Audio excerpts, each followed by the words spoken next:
You're listening to an emergency episode of Straight Fire VR. In this special report, Straight Fire VR talks about SB 280 for the state of Florida. Now that Governor Ron Desantis has made a decision on the bill, we will discuss the outcome. In our panel today, we have the owner of Beach Ball Properties, as well as corporate counsel, Ginger Harrelson. Alongside her today is the founder and CEO of Casiola, Dennis Goeheid. Also sounding off on the matter is the co-host of Straight Fire VR, as well as the regional director of business development at V-Trips, Miriam Ramsey.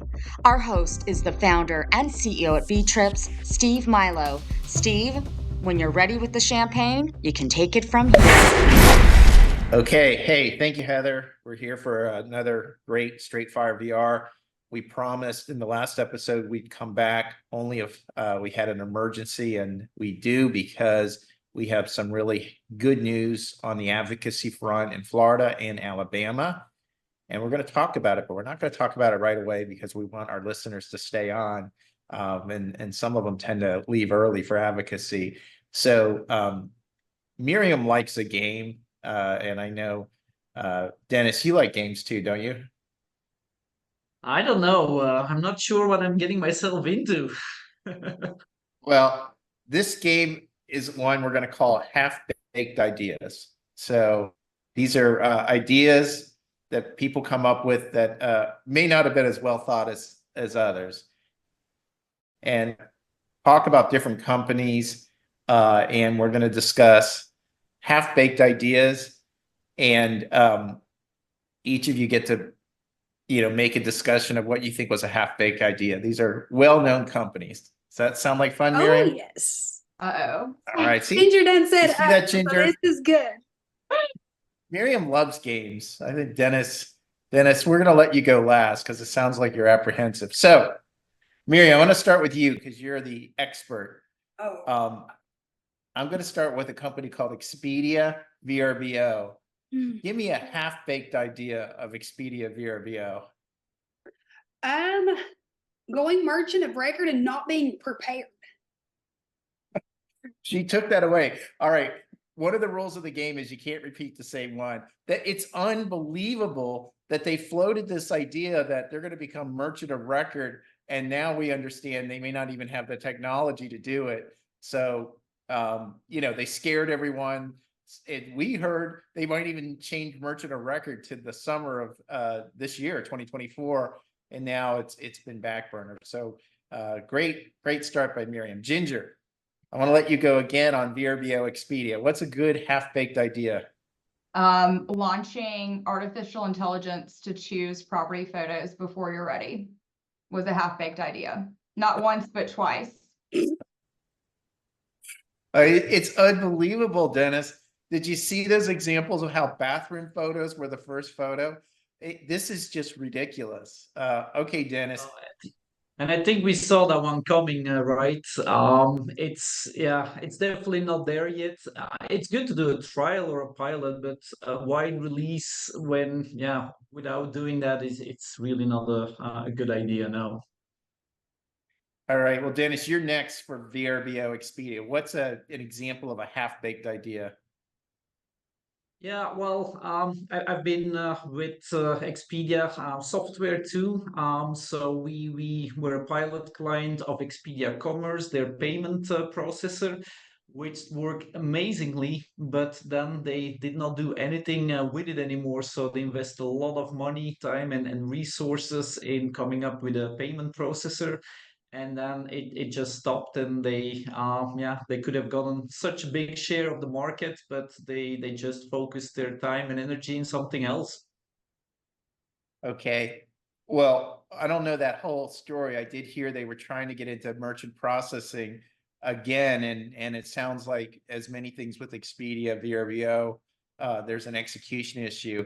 So Miriam, I'm last. So there's so many things for me to pick through of half-baked ideas, and I'm not going to go back as far as putting John Kim as president of VRBO. I think that there's a statute of limitation. We can't bring that one up anymore. But I am going to talk about this one because this one's just ridiculous. It's claiming you finished your integration end of December 2023, and then announcing as the CEO that you're retiring and then you're going to be walking off into glory. And then the next quarter, it's revealed, sure enough, the integration hasn't been finished. And also there's all kinds of integration issues. Now, anybody that's in the vacation rental space would have known that vacation rentals still don't integrate from VRBO onto Expedia. And it's just ridiculous that they were claiming they put all these resources into integration, and that was why, you know, revenue from Vrbo was tanking. And then they came back and said, oh, you're right, the integration still needs to go on. It's incredible, but there's probably more we could discuss with Vrbo. What did you think about that one, Miriam? You know, kudos to him. Say it's done, check out, go out on a high. I mean, because look, everybody initially thought it was. So if that's what kind of cloud you get to ride out on, living that best life. Ginger, this sounds eerily similar to Matt Roberts' the reason for leaving Vasa, that he had finished all his good work, and then the stock collapsed like a month later. It's just incredible. They aren't doing so well. All right. We're having fun, right, Dennis? You're warming up.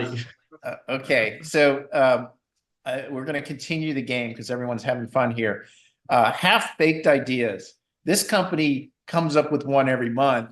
It should be easy. I'm going to let Ginger start with it. It's Airbnb. Well, I mean, there's so many things. I mean, it's hard to just singular pick one, but you know, the mystery payments really get to me. Like just this mystery amount that's deposited into our bank account without any type of detailed statement. I mean, are we trusting that they're doing the right thing? That really bothers me. Well, as a fiduciary, like that is our job in Alabama. We are a fiduciary relationship with the homeowners that we represent, and to not feel complete or to not have confidence in that because of the way that they operate is scary to me. Being a lawyer and a business owner here, it's scary. Dennis, you probably feel that pain as well in Orlando. Yeah. And then the deductions. Airbnb, yeah. I want to stay on the AI side. So Airbnb using AI to remove duplicated listings, or at least what they think are duplicated listings. So if anyone ever had a listing before for a certain property, you cannot create a duplicate listing for that, even if it was a previous management company or an owner that has his own listing. So they're using AI now to remove those listings, and yeah, you can contact your account manager, but it's a whole hassle. They should have turned that around and let them verify before removing listings from their platform. But hey, Dennis, they're an AI company. So like, surely that's where we are. I mean, ain't that what they say? So there's no way for you to be able to speak to someone about it. They've got it figured out. Yeah, Brian Chesky was trying to get on the board of OpenAI. So yeah, he bought a little AI company for Airbnb. So they're just trying to do anything possible to increase their stock valuation. All right, Miriam, what half-baked idea do you want to say about Airbnb? The shared homes are our future. I mean, they've tried it before. Let's go back to it. I mean, like, I don't even understand. I mean, Ginger, are you sharing a home with the family? With my family, yes, but absolutely, I'm not bringing my family into a home where other families are. I mean, I did, you know, when I studied abroad in Europe when I was in college, and yes, we stayed in a hostel one time, and that was enough for me. I never want a vacation like that again. I'm done. Yeah, no. I feel that. And I think their thing is that's how they started. They're going to go back to it. I just don't think that the travelers now are feeling that.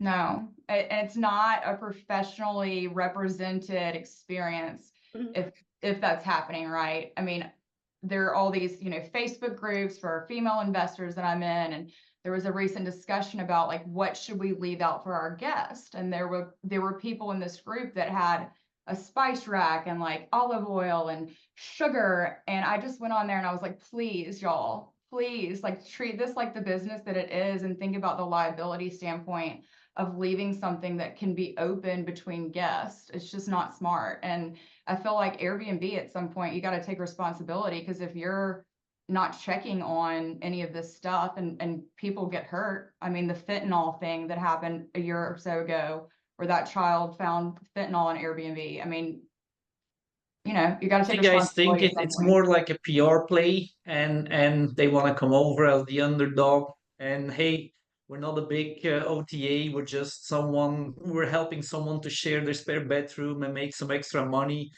I'm not sure how big of a market share those shared spaces still have on their website, and especially on the revenue and profit. Oh, Dennis, you're being a cynic. All right, you guys have taken some really good off the board, but I'm going to say a half-baked idea was in the more recent earning call when they said that they would make up for weakness of lower ADR and revenue in the US market by going into emerging markets. That was just ridiculous. So there's no way that emerging markets are going to make up the difference in their decline of ADR. But what has made up the difference is they're taking more market share away from Vrbo. So they're lucky that Vrbo has messed up the US market, and Airbnb certainly has filled in nicely. Okay. Dennis, you're going to be next. This is a company, again, that you used to love, you used to cheer for, you used to have maybe some pom-poms, and but there's a lot of half-baked ideas with this company. So I'm going to let you go first. Marriott Homes and Villas. Yeah, the half-baked idea. Just letting join everyone and everything without do the proper due diligence. We went through a 6-7 month due diligence process, from our financials to insurance. They came and looked at every single home, and now they're just onboarding everyone. So letting go of that quality assurance, I think was a half-baked idea for them. All right, Miriam, you got a little chance to get to meet our friends at Marriott Home and Villas before we pulled the plug. What was one of your more favorite half-baked ideas from Marriott Homes and Villas? Them saying that we're inspecting every unit every single time, regardless. Look, I think, and I'm a huge advocate of inspecting houses, but for them to be that basic standard of this has to happen. Guys, look, we know there's properties getting cleaned at 3:45 and check-ins at 4. Guests are sitting there at 3:30. You know, and if you didn't inspect or you couldn't turn it in that you did, that there was going to be some allotment going down. Look, end of the day, they had a ton of great ideas. For them now, I really, with Dennis going back to just letting everyone on their sites, you know, Marriott has a brand. When you think you're the consistency of what you're getting with staying at one of those, and now it's like the Motel 6 to check in, you don't know what's happening. I mean, I think they could have done a better job, and I think they will in the future go back to their standard of who they allow on their listings. Okay, Ginger, half-baked idea. I mean, y'all have covered a lot. We immediately, you know, we were going to sign up and immediately kind of pulled the plug for, I'm sure, some of the same reasons that you made that decision. But, you know, just being in the vacation rental space, period. Like, you have a great hotel brand. Just, if you're not, you know, do that to the most excellence you can do that, and put your resources there. I mean, why this, you know? Well, there's so many things that I could say on Marriott. I can't just pick one half-baked idea, but I remember when they were arguing with us back and forth that we had to put blackout curtains in all of our homes and cabins, and we said, that's ridiculous. You ruin the views. Nobody, and by the way, our owners aren't going to pay for blackout curtains. And then eventually saying, oh, well, I guess you don't have to. So they've gone from one extreme where they were ridiculously picky. I'm sure, Ginger, you probably saw the 60 or 70-page contract that they sent over, which was a boilerplate franchise agreement. And then now they've gone to literally allowing anyone in and taking all this Vasa and turnkey inventory. which is probably pretty toxic at this point to Bonvoy members. So, you know, I'm sure there's still one or two Marriotts at that company. I don't think Home and Villas has been well executed. So the whole Home and Villas is a half-baked concept. But Miriam, we have to go to a next one. So are you ready? Oh yeah. Okay, half-baked ideas, VRMA. Oh, I mean, let's just state the obvious. Them doing the first quarter meeting in Europe when no one had any money, and they had 6 people show up. I mean, they knew what the economy was looking like, but yet they still chose. I mean, because like everybody on this call saw what this year was going to look like last year, but they still chose for everybody to try to go to Europe. I mean, what sense was that? Yeah, that's VRMA Paris, which had 60 property managers in attendance. They held it the first week of March, which is really cold in Paris. And they barely had any people from Europe because the content was based on American content. So yeah, that was a disaster. Ginger, you've posted a little about VRMA. What's a half-baked idea? just a little. And you know, I want to see VRMA succeed. I truly do. I do think that I've gotten value out of going to some of the recent conferences. Was it as much value that should have been there? Maybe not, maybe not. But you know, the lack of like calling for presentations is bothersome. Their advertisement efforts, getting people to the European conference. I spoke to many people that said they were there and there were property managers in Europe, around Europe. This is a vendor I was speaking to saying they had no idea that this conference was happening. No, I mean, no idea. And then there were free tickets given out. I mean, I just feel like if you're going to spend that amount of money and you're going to make that investment, you have to spend money to advertise it. I mean, you have to. Dennis, hopefully they didn't take all the half-baked ideas for VRMA. I got one more. Kansas City using like a COVID credits and a venue to organize a spring forum where the what was it, vendor property manager ratio was 4-1. So yeah, not a good idea. Well, there's so many half-baked ideas to choose from VRMA. One half-baked idea would be putting Smith Buckland, who was a paid group, as president of your organization. So effectively eliminating the checks and balance that you would normally have from a nonprofit board, where the nonprofit board would have a president and the executive director would report to the president, and them putting the executive director and elevating him to president. That was an incredibly half-baked idea. So, okay. Ginger, you're next. You're going to love this company because we all know who they are. They may have an office near you. Vasa. Vasa. So Vasa, you know, what can I say about Vasa? Coming to, I mean, our market and buying up tons of companies and then not having the employees to run the company for the amount of properties that they are now managing. I mean, it's just an epic failure. Like people were calling, they can't get anybody local. They're getting people overseas in Oregon. I mean, homeowners, just buying that amount of volume and then not being able to staff it or not being willing to staff it to be able to succeed is just mind blowing to me. Hey, Dennis, you're next. Yeah, something very similar, right? Doing all those acquisitions and then seeing all those homeowners leave within a matter of months and yeah, paying all that money for basically nothing. Yeah. Okay, Miriam, there's still a lot on the board to choose from for Vasa. I mean, my biggest thing, and I say this, I think every time we talk about them continuously thinking that they're a technology company and spending $60 million a year to keep pushing that out. I mean, look, I think my 2 big things with Vasa is being just continuing with technology, but also like Ginger said, they come in and they bought this inventory. Well, guess what they just done across the globe right before the busiest time of the year is laid off half their staff. So the staff that they did have is now gone if they did hire them. You know, again, busiest time of year, laid off half our staff, continuously thinking more technology when what are we doing?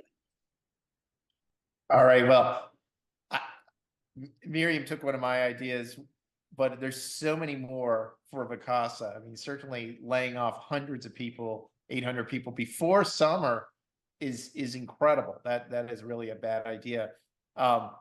Here's a half-baked idea: spending $60 million a year on inferior in-house technology. It's staggering how much they're spending, and there's no ROI. There's nothing for them to show with this technology. They're not best of breed. Their technology probably is worst of breed at this point. So very, very poor decision. Okay, well, that was fun.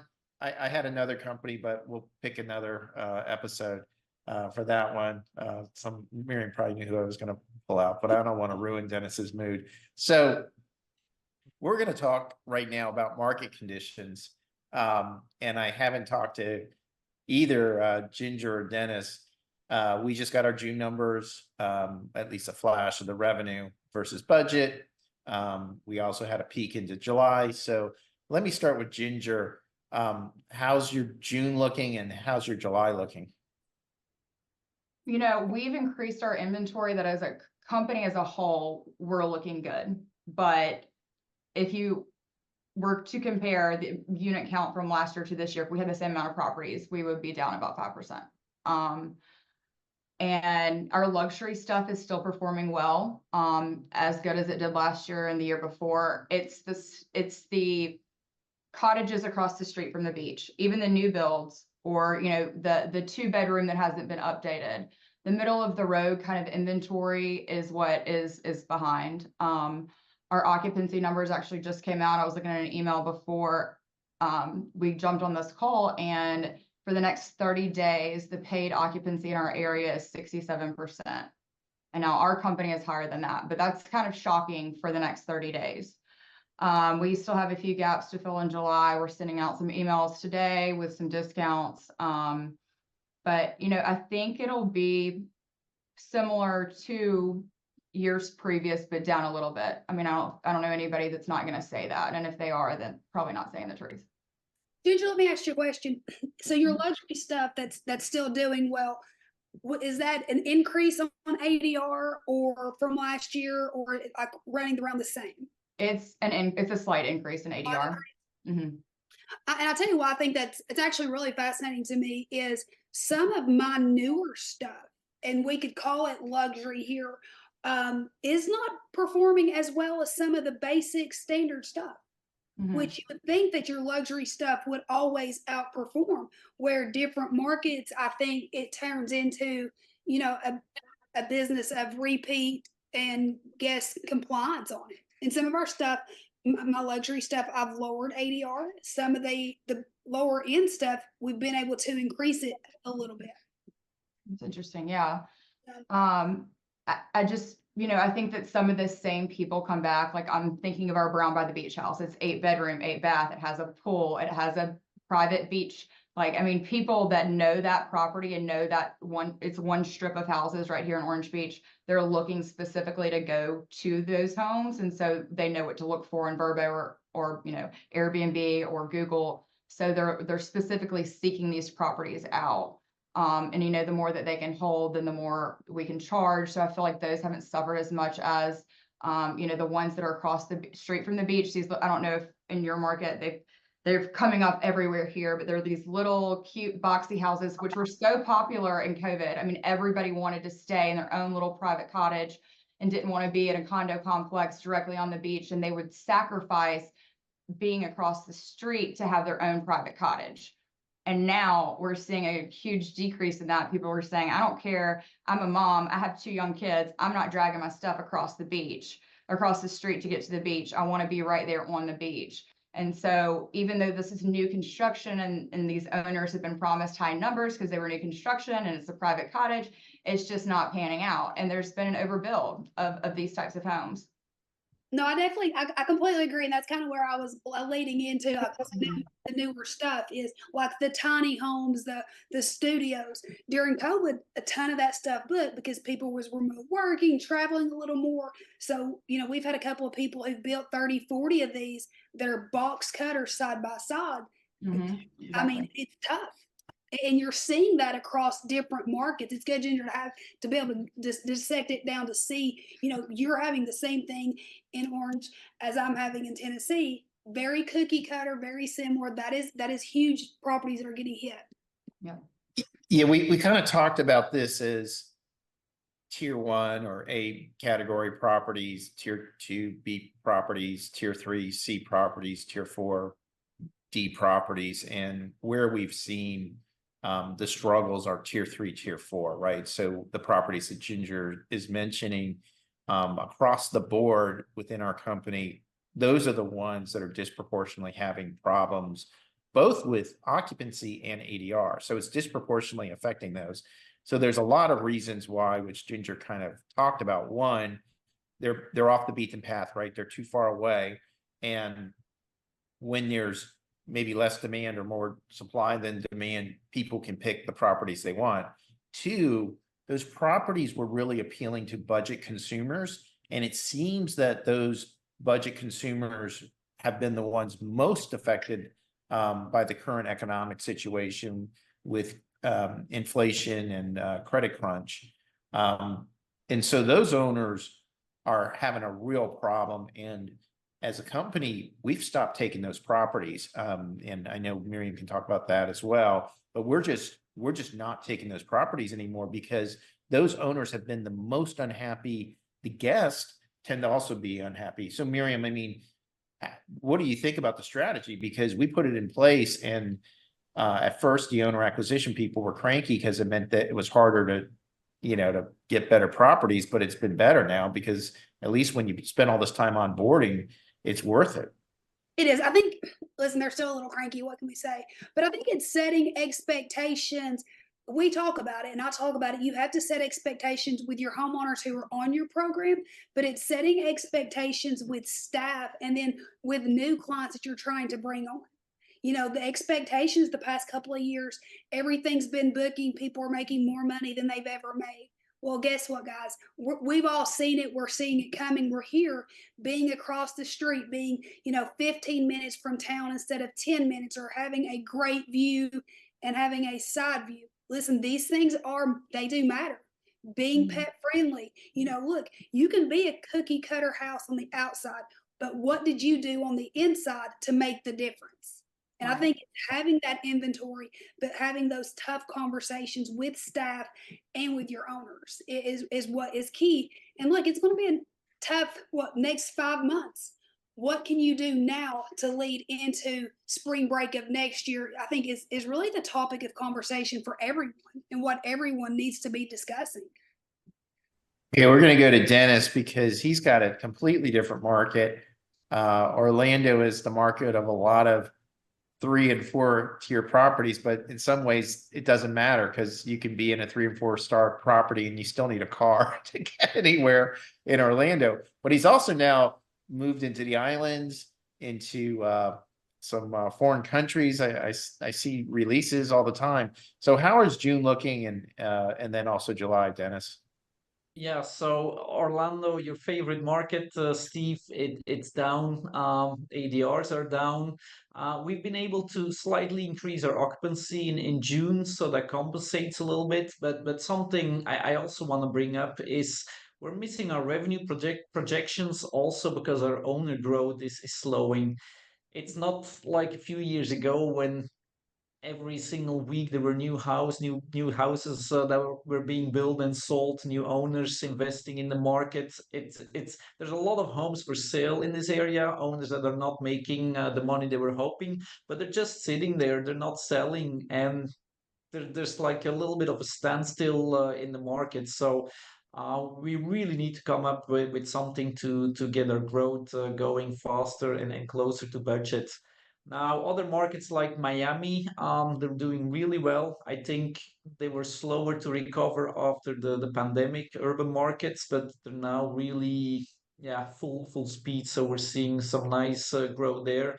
And Aruba is very similar than Orlando. So supply has increased a lot in the last few years, but the demand is exactly the same. There's only so many planes that fly onto the island, and you have a limited amount of people that need to be spread out over a much higher amount of homes. So you're gonna feel that pressure in as well, ADRs as occupancy.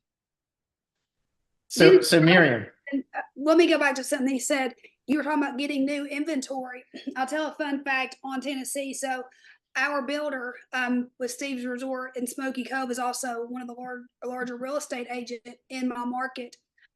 So, fun fact: 621 units have sold from January 1st to June 1st. Last year at this time, just his group was selling 400 plus a month. So just having that conversation where you're saying you're not getting a ton of look, it's not just there. It's across the board.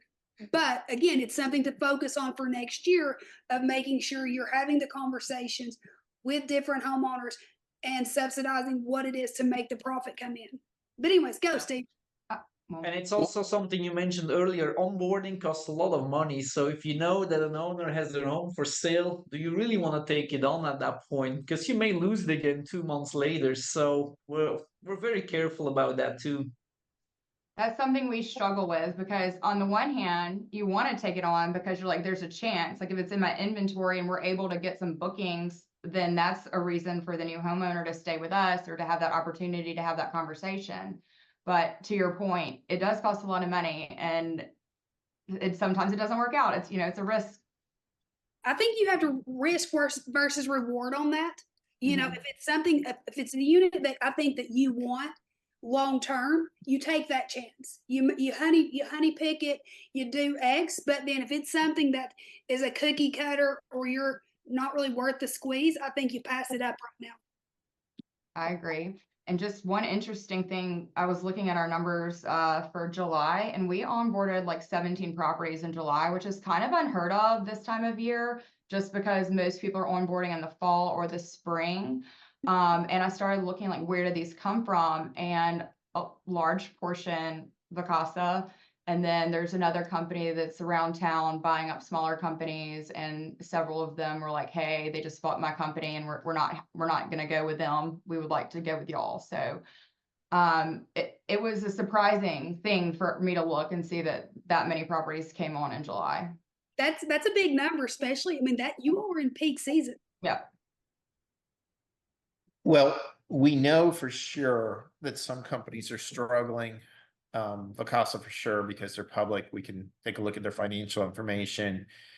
And then companies are talking about, in some cases, how to exit before their cash runs out. And in some cases, employees may also be looking for jobs. So you're probably going to be looking at a lot of distressed inventory September, October. And Miriam, I was going to say Dennis. I think Dennis is like I was maybe 8 years ago when I was in Orlando. And then 3 years later, I pulled the plug out of that market. I'm like, I'm out of here. It's too difficult. I can't make money in this market. It's just impossible. But, he's still confident.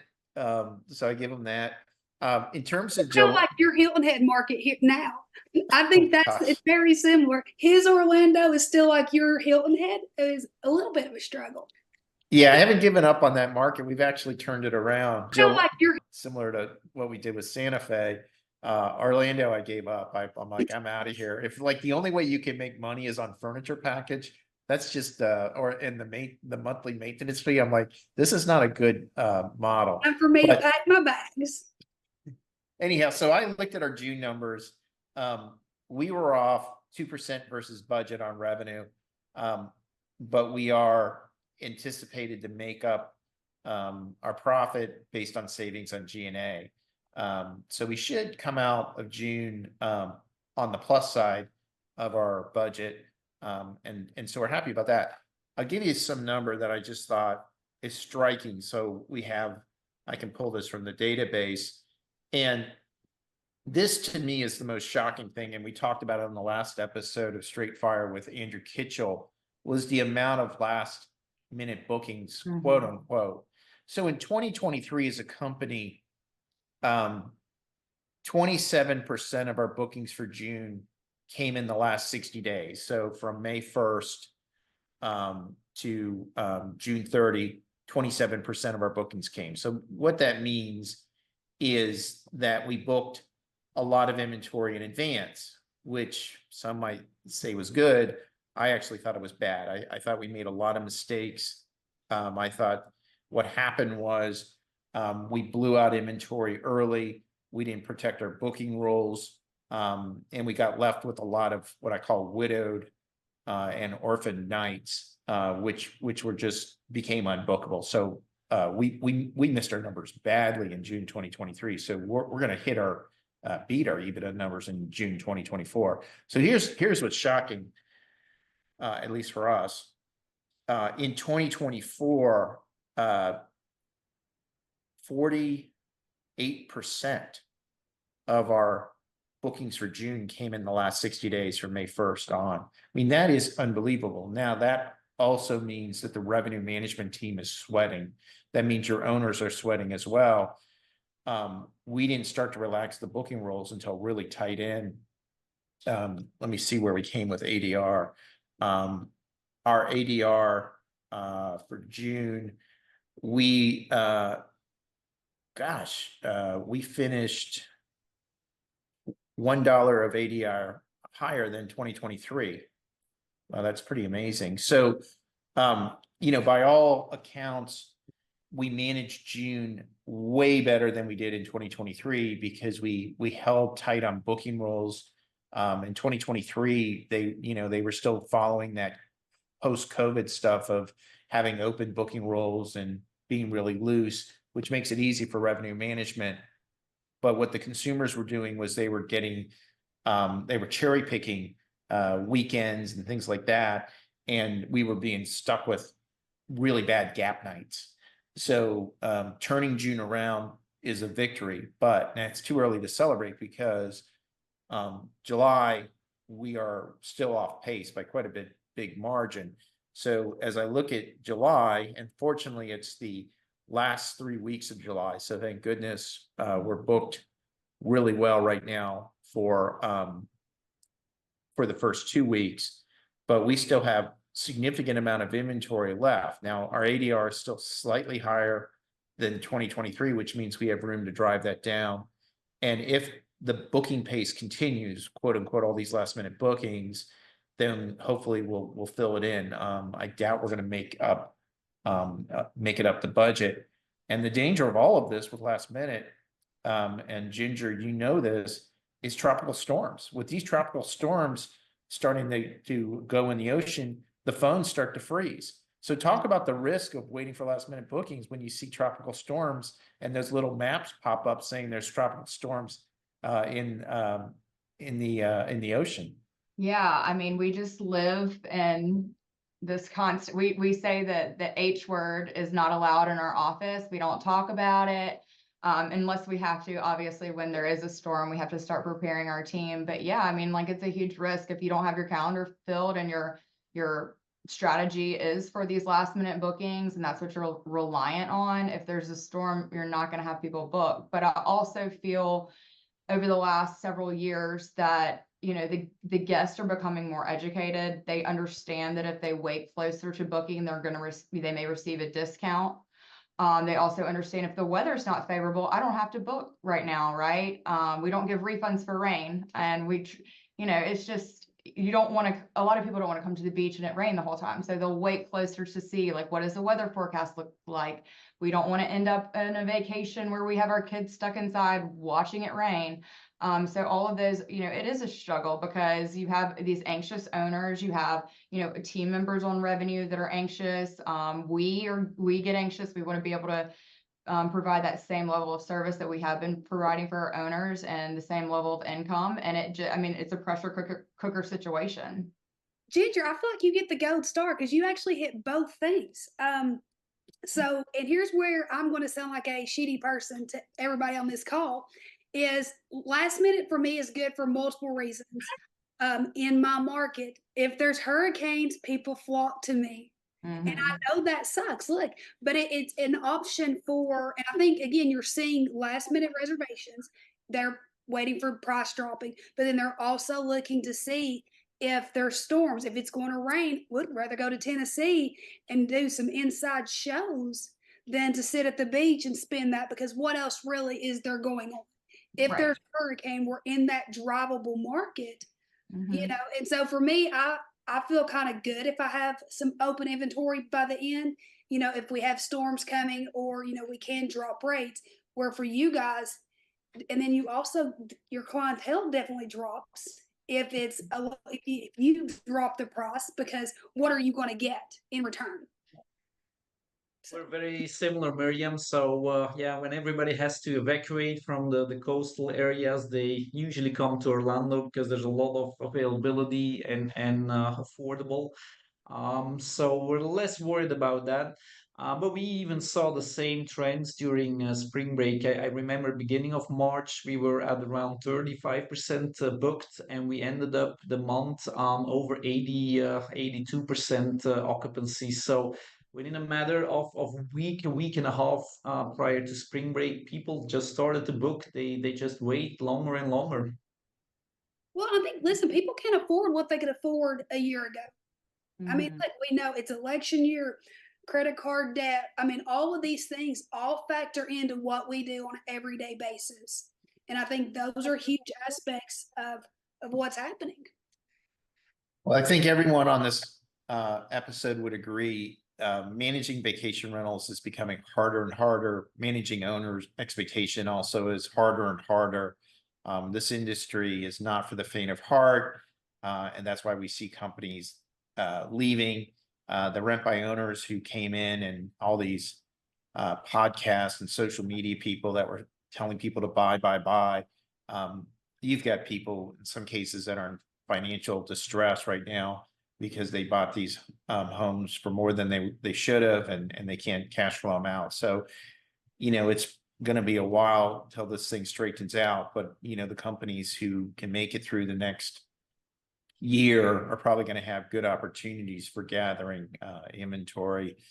And, you know, that's probably the only happy spin I can put on it. I mean, we can't even put happy spin about the weather because we've got markets that are constantly getting hit by natural disasters. I mean, Rio Dosa, New Mexico, which most people haven't heard of, but it's a really nice market for us. They got hit by a fire and now they're being hit by floods. So we've lost at least 40 properties, and all the July 4th income we've had to refund because they've literally canceled fireworks and the horse racing and all that stuff. So it's a terrible situation with the weather pattern. But I brought everyone here to talk about advocacy. I'm doing it at the end. It's kind of a trick because people tend to get bored unless they're really into advocacy.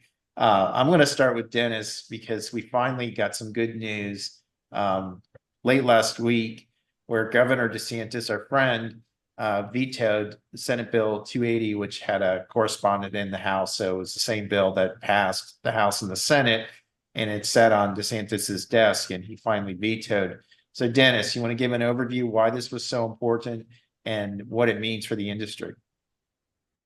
Yeah, no, absolutely. I think that was great news. We already heard some rumors up front, but I think it's a real great example for everyone to not give up, even if a bill gets voted on in the House and the Senate. It doesn't stop there. There's still options, and I think we really have to thank also Tiffany and our team of lobbyists and also you, Steve. Most people don't see all the work and time and effort that goes into advocacy. They see see us post something once in a while when we do a grassroots campaign or when we need money. But there's so much time and resources that go into it, and I really respect that about you too, Steve. Not because I'm here on the podcast, but people have no clue what you do, and you really put your money where your mouth is, and people need to realize that too. We need funds. We got the bill vetoed, but now we need to get working on next year, right? It's not over yet. We need to come up with a good bill. We have to find support. And it just costs money. It costs a lot of money, and we need everyone to be on board.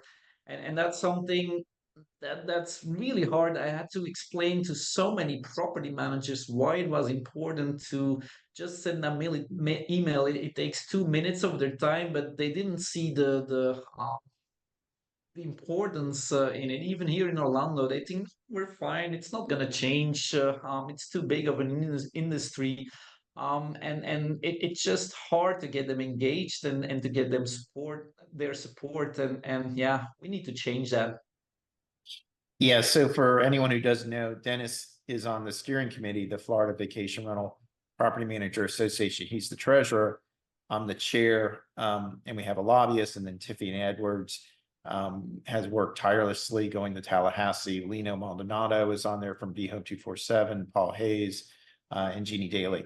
And so, we created this to have large enterprise companies involved, and it's been a lot of work because we had to raise money. And more importantly, then, we put that money to work with leadership.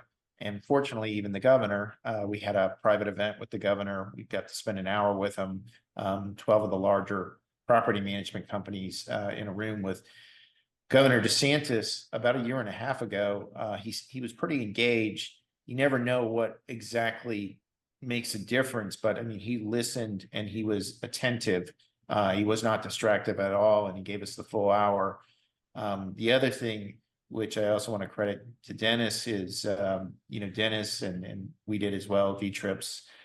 We pushed out a ton of information through social media, and even kind of a easy way for people to sign up. And I think we got over 2,000 people to submit responses to Governor DeSantis.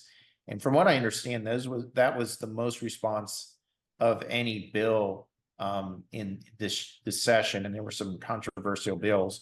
Now, it also didn't help that the local governments didn't like this bill as well, so they were raising hell. Yeah, nobody liked the bill, and the sponsor of the bill said, well, that's when you have a good bill, when nobody likes it. And it's like, no, it's a bad bill. It's a really bad bill. That's why nobody likes it. But no, I appreciate everybody working, and Tiffany Edwards for her hard work. So I also wanted to have Ginger on the call because it was much more quiet. And we have a book of business in Alabama. I don't know how big it is because it's Southern, under the Southern brand. But Ginger, texted me about 6 weeks ago about some stuff in Alabama. I said, well, hold off. Let's try to bring you on when we have Florida. But Ginger, you want to talk about what happened in Alabama? Yeah, absolutely. So we were able to pass the Alabama Tourism Protection Act.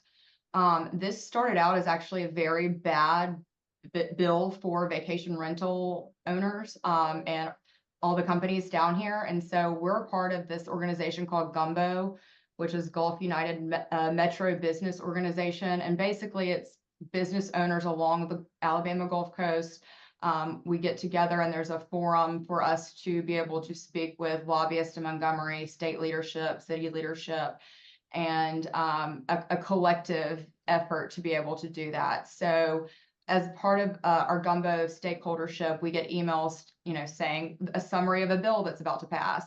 And I saw one come through and I'm like, whoa, hold on, because the way that it was written originally, it was about to give third-party intermediaries like Vrbo and Airbnb, like the keys to the castle. I mean, it basically had in black and white that they would be the person that paid the taxes, that they would have mandatory reporting requirements. And when we finally were able to speak to people in Montgomery, we found out that there's some northern counties that are not heavily tourist, but they're starting to become more vacation rental destinations as far as lakes and smaller mountain retreats, but nothing like Gulf Shores or Orange Beach. And so they didn't have any mandatory reporting requirements like we do down here.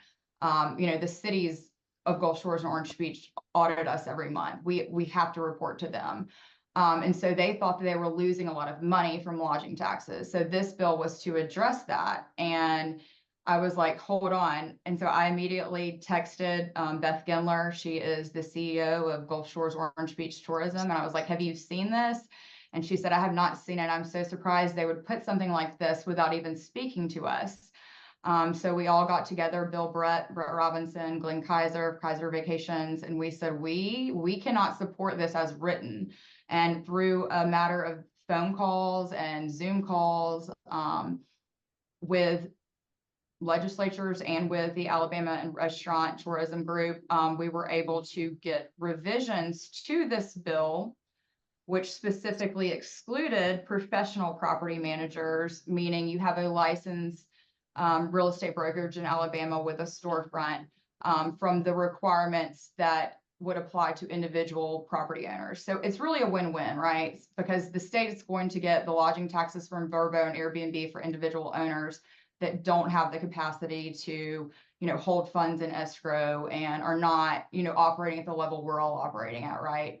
But through these calls, I was like, we need to make it clear, because Alabama law already is that if you are collecting rent, you are supposed to be a licensed broker, and that money is supposed to be held in an FDIC account in the state of Alabama. That's already law. Nothing has changed. That's been the law for all of, how many ever years. And the fact that Airbnb has operated contrary to that law, I think, was ignored for a while because we've been such a heavily Vrbo focused market. So the majority of our bookings were coming through Vrbo, and we've always been, merchant of record with them. But with the dramatic increase that we've had in Airbnb bookings and all of this taking place at once, we all got together and we're like, hey, we have to protect ourselves. We have to protect Alabama banks.